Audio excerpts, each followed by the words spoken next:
Assalamualaikum warahmatullahi wabarakatuh. Senang rasanya bisa berjumpa dengan Anda semua dalam program Ramadan Baik Karena Banyak Kebaikan di bulan yang baik ini.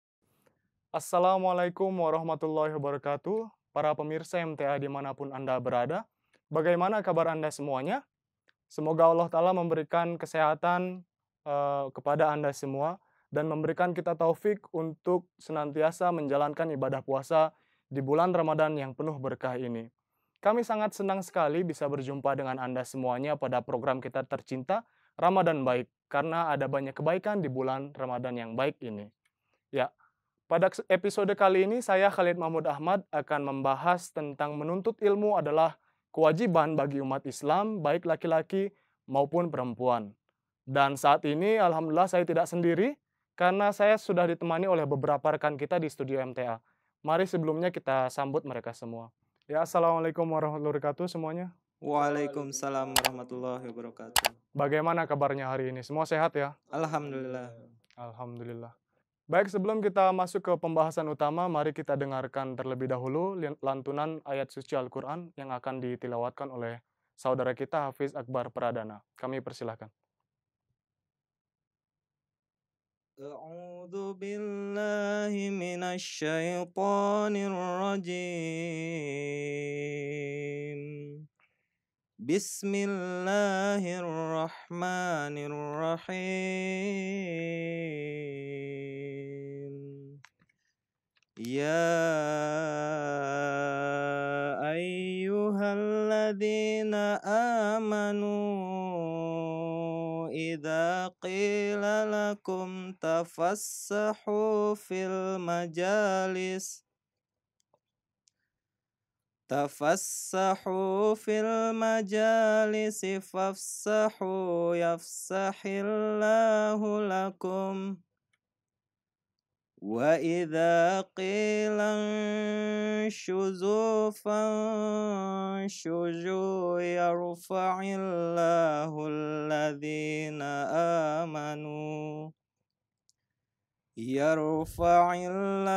alladhina amanu minkum walladzina utul ilma darajat wallahu bima ta'maluna khabir. Artinya, aku berlindung pada Allah dari godaan syaitan yang terkutuk. Aku baca dengan nama Allah, Maha Pemurah, Maha Penyayang. Wahai orang-orang yang beriman, apabila dikatakan kepadamu, lapangkanlah tempat di dalam majelis, maka hendaklah kamu melapangkan tempat. Allah akan melapangkan bagimu, dan apabila dikatakan, berdirilah, maka hendaklah kamu berdiri. Allah akan mengangkat orang-orang yang beriman di antaramu dan orang-orang yang diberi ilmu pengetahuan beberapa derajat. Dan Allah Maha waspada tentang apa yang kamu kerjakan. Ya, jazakumullah sanal jaza. Saudara Hafiz sudah menilawatkan Al-Quran dengan begitu merdu. Baik, mari pemirsa kita masuk kepada pembahasan utama tentang menuntut ilmu adalah kewajiban bagi umat muslim, baik laki-laki maupun perempuan. Ya, para audiens yang ada di studio, sebagaimana yang kita ketahui ya bahwa Allah Ta'ala itu memiliki sifat Al-Alim. Ya. Al-Alim ini artinya adalah yang maha mengetahui. Dan dari bahasa Arab, Al-Alim ini akar katanya adalah Ain, Lam, dan Mim. Dan ilmu itu juga akar katanya dari kata ini, gitu. Dan dimanapun kita membuka Al-Quran, pasti ada seruan, anjuran dari Allah Ta'ala bahwa para hamba-hamba Allah Ta'ala ini hendaknya juga berusaha untuk meniru, mempelajari, memperhatikan, dan mengaplikasikan sifat Allah Ta'ala itu di dalam diri kita sendiri. Nah, dalam hal ini artinya Allah Ta'ala menganjurkan kepada kita untuk menuntut ilmu sebanyak-banyaknya, semampu kita, dari awal kita lahir, dari kita mulai berpikir sampai ketika kita meninggal nanti. Gitu.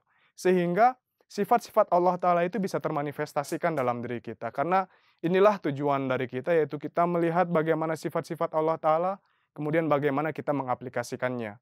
Oleh karena itu, di dalam ayat ini juga kita dianjurkan untuk menuntut ilmu dengan sebaik-baiknya. Kita semua mengetahui ya bahwa ilmu ini sangat penting sekali.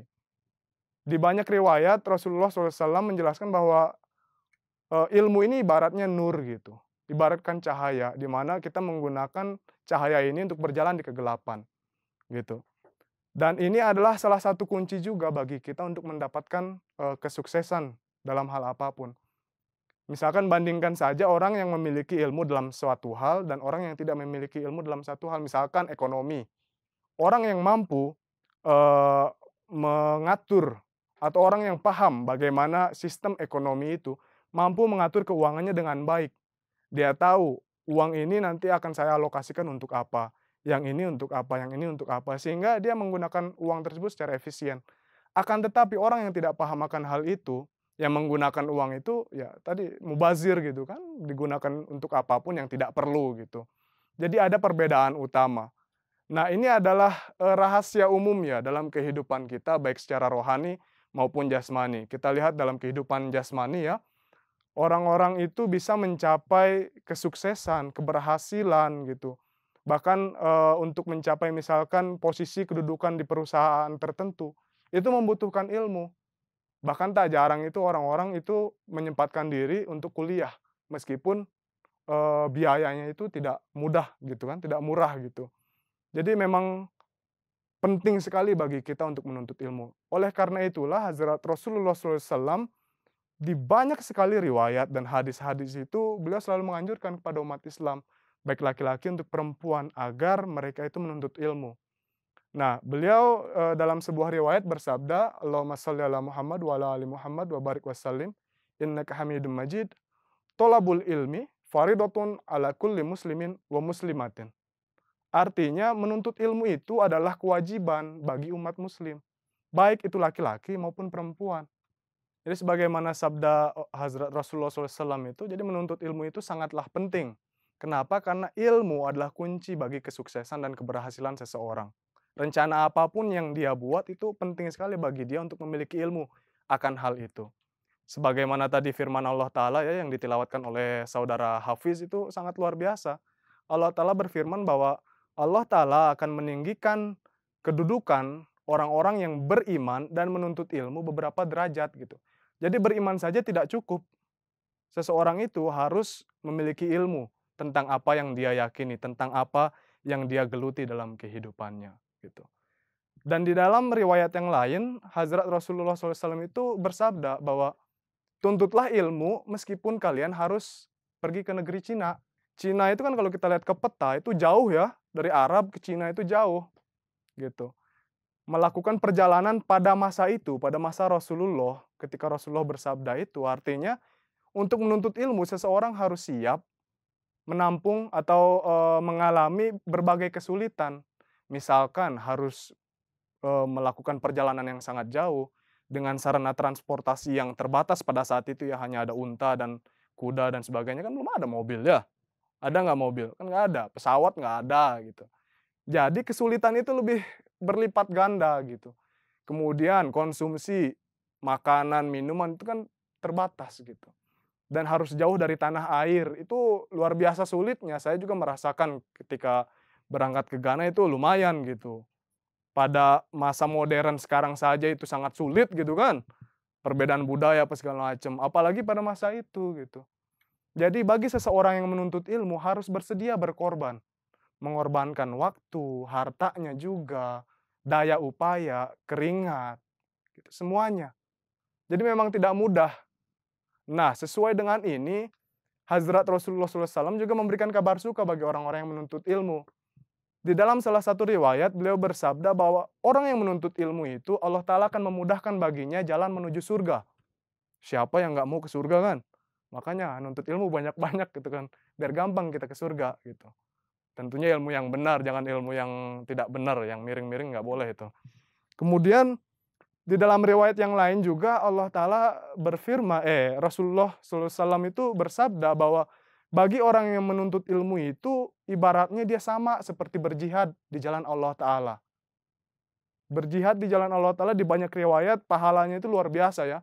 Dan tidak jarang itu Rasulullah bersabda bahwa ganjaran mereka itu juga surga. Karena apa? Karena mereka itu mengorbankan diri mereka, hidup mereka itu untuk Allah Ta'ala. Kemudian di riwayat yang lain lagi Allah Ta'ala berfirman bahwa bagi orang yang menuntut ilmu itu, malaikat-malaikat itu senantiasa menaungkan sayapnya itu di atas orang yang menuntut ilmu. Dan bagi orang yang menuntut ilmu, semua makhluk yang ada di langit dan ada di bumi, bahkan ikan-ikan sekalipun memohonkan ampunan bagi mereka. Gitu. Begitu pentingnya itu menuntut ilmu itu. Jadi kewajiban kita siapapun, apapun bidang kita, menuntut ilmu itu adalah suatu kewajiban agar kita itu sukses gitu. Dan ada perbedaan antara orang-orang yang beriman dan menuntut ilmu dengan orang-orang yang hanya beriman dan beribadah saja gitu. Rasulullah SAW bersabda bahwa perbandingan antara orang-orang yang beriman dan memiliki ilmu dan dengan orang yang beriman dan hanya beribadah saja, itu bagaikan bulan dan bintang. Bisa kita lihat apabila malam hari nanti nih Hafiz, Talha, dan Habib bisa melihat nih malam hari gitu kan, tungguin nih bulan mana gitu kan.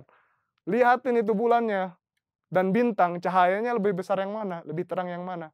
Kan tentu bulan, iya tidak? Itu orang yang menuntut ilmu itu perbandingannya seperti itu. Jadi begitu tinggi orang yang menuntut ilmu dan memiliki ilmu itu kedudukannya lebih tinggi, lebih utama dibandingkan dengan orang yang hanya beribadah saja atau beriman saja. Kita lihat buktinya sekarang banyak orang yang beriman itu ya iman buta, ya enggak? Kita lihat di jalan-jalan orang yang beriman buta saja, mereka tidak mau menerima dalil apa-apa. Yang penting Nabi Muhammad SAW Nabi terakhir, gitu. Yang penting kita mengakui Nabi SAW ada di langit. Itu kan tidak benar. Apabila kita memiliki niatan yang benar, maka kita harus bersedia menuntut ilmu. Ilmu apapun yang datang gitu kan, kita harus bersedia. Misalkan kebenaran Imam Mahdi alaihissalam dan Masih Maud alaihissalam, itu kan ilmu. Ya. Kemudian menuntut ilmu juga adalah amal jariah bagi kita. Di dalam sebuah hadis Hazrat Rasulullah SAW itu bersabda bahwa orang yang menuntut ilmu dan mengajarkan ilmunya kepada orang lain, baginya itu pahala dari orang yang diajarkannya tadi. Gitu. Jadi setiap saya mengajarkan kepada Hafiz sebuah ilmu, kemudian Hafiz mengamalkannya ya. Jadi saya juga mendapatkan pahala dari apa yang Hafiz lakukan. Itu juga menjadi amal jariah bagi saya. Kemudian di riwayat yang lainnya lagi, Hazrat Rasulullah SAW bersabda bahwa anak cucu Adam itu ketika meninggal, itu meninggalkan hanya 3 amalan saja. Selebihnya itu terputus. Yang pertama itu amal jariah. Yang kedua adalah ilmu yang bermanfaat. Yang ketiga itu adalah anak-anak soleh yang berdoa untuk kedua orang tuanya gitu. Jadi meskipun kita meninggal, apabila kita sudah mengajarkan ilmu kita yang bermanfaat bagi orang lain, itu tetap menjadi sarana kebaikan bagi diri kita. Gitu. Sangat penting menuntut ilmu. Tapi Hazrat Masih Maud alaihissalam menjelaskan bahwa ilmu yang benar adalah ilmu yang membuat seseorang itu mengenal Tuhannya, yang mengakui wujud Tuhannya dengan pandangannya sendiri, gitu. Yang mampu mengenal wujud Allah Ta'ala dengan sifat-sifatnya, kekuasaannya, gitu. Jadi seseorang yang memiliki ilmu lebih banyak, dia semakin lebih takut kepada Allah Ta'ala. Bukan semakin takabur, bukan semakin sombong, itu tidak benar gitu. Jadi kalau misalkan seseorang menuntut ilmu, kemudian dia malah menjadi sombong atau takabur, itu tidak tepat. Ilmu seperti itu hanyalah ilmu yang sia-sia dan akan membawa kebinasaan bagi dirinya. Akan tetapi orang yang menuntut ilmu dengan sebaik-baiknya, sehingga dia mampu mengenal Tuhannya, mampu beribadah kepada Tuhannya, semakin takut kepada Tuhannya. Nah, ilmu seperti inilah ilmu yang hakiki. Gitu ya. Kemudian mengenai menuntut ilmu juga, Allah Ta'ala telah memberikan doa ya kepada Hazrat Rasulullah SAW, yaitu Robbi zidni ilma. Semua sudah paham ya, apa perlu saya ajarkan? Tidak perlu sepertinya. Jadi di dalam doa ini ada sebuah rahasia. Allah Ta'ala berfirman mengenai doa ini kepada Hazrat Rasulullah SAW ketika beliau itu berumur 55-56 tahun. Artinya apa? Tidak ada batasan dalam menuntut ilmu. Di dalam hadis yang lain, Hazrat Rasulullah SAW bersabda, tuntutlah ilmu dari sejak kalian lahir sampai meninggal. Nah ini, Jadi orang-orang yang berpikiran bahwa, "Oh, saya sudah tua, jadi tidak perlulah itu baca buku atau menuntut ilmu." Itu tidak benar ya, tidak benar. Jadi Hafiz, Talha, Habib, dari sekarang sampai meninggal nanti tuntutlah ilmu sebanyak-banyaknya.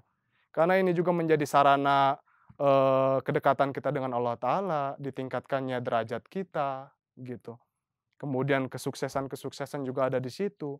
Kalau kita punya banyak ilmu, ada banyak cerita yang bisa kita sampaikan kepada orang-orang muda, masa-masa muda, generasi-generasi muda, gitu. Jadi orang pun mendapatkan manfaat dari kita pun memberikan manfaat kepada orang lain, dan dari situ kita juga mendapatkan manfaat dari, ilmu tersebut, gitu. Jadi mungkin itu yang bisa saya sampaikan. Jika teman-teman, rekan-rekan semuanya ada pertanyaan, saya persilahkan. Ini Pak, bagaimana ilmu yang telah kita dapatkan ini bisa menempel dalam pikiran kita? Ya. Mungkin salah satu cara yang penting ya, adalah dengan mengajarkannya kepada orang lain. Karena seperti ini, misalkan saya sudah mempelajari, salah satu topik dari bahasa Urdu, misalkan. Kemudian saya mengajarkan itu ke Hafiz, ya. Nah, ketika saya mengajarkan topik itu kepada Hafiz, jadi otomatis saya juga harus membaca ulang pelajaran itu, ya nggak? Jadi ketika kita membaca ulang dan kemudian mengajarkannya secara tidak langsung, pikiran kita, mata kita, mulut kita gitu, tangan kita, karena kan kita harus menulis juga gitu kan, untuk menunjukkan ke Hafiz. Jadi beberapa indera kita itu sudah bekerja. Secara tidak langsung itu lebih memperkuat, hafalan kita, ilmu kita terhadap hal itu. Dan seperti yang tadi saya sampaikan, ketika saya mengajarkan, suatu ilmu yang bermanfaat kepada Hafiz, itu menjadi amal jariah juga bagi saya gitu kan. Jadi kita punya 2 keuntungan, selain untuk memperkuat hafalan dan ilmu kita juga sudah melakukan sedekah gitu, dan itu akan berlangsung seterusnya sampai hari kiamat gitu. Itu mungkin Talha ya. Selanjutnya? Pada zaman ini kan banyak sekali hoax yang menyebar di Iya. mana-mana. Jadi pertanyaannya, bagaimana cara supaya kita bisa mendapatkan ilmu yang benar? Iya. Di dalam salah satu ayat dalam Al-Quran ya, Allah Ta'ala itu berfirman bahwa apabila ada suatu kabar datang kepada kalian, wahai umat muslim, maka tabayunlah, selidikilah ilmu tersebut, kabar tersebut. Cari tahu kebenarannya dengan sebenar-benarnya, baru kalian bisa mempercayai itu dan menyebarkannya. Gitu. Jadi ini sangat penting, jangan sampai ketika ada kabar datang kepada kita main langsung share-share aja. Sekarang kan gampang tuh. Kita ada di grup, datang chat gitu kan tentang kabar, ada macam-macam tuh. Misalkan kabar bagaimana cara kita selamat dari sakit diabetes gitu kan. Itu macam-macam caranya. Obat alami lah, tapi kan kita tidak tahu kebenarannya. Atau misalkan ada suatu peristiwa ya, kabar itu tentang keluarga kita misalkan, kemudian datang kepada kita langsung share karena itu sangat mengejutkan. Itu tidak tepat. Caranya adalah kita selidiki dulu kebenarannya, baru setelah kita yakin sepenuhnya, kita share atau kita bagikan, kita ceritakan kepada orang lain, gitu. Nah, tingkat, keyakinan terhadap ilmu tersebut juga macam-macam. Jadi kabar hoax tersebut, kabar yang datang kepada kita itu belum ada di tingkatan manapun. Hazrat Masih Maud alaihissalam menjelaskan bahwa ilmu itu ada 3 tingkatan. Mungkin teman-teman juga sudah membaca dalam buku Filsafat Ajaran Islam. Yang pertama adalah ilmu yakin.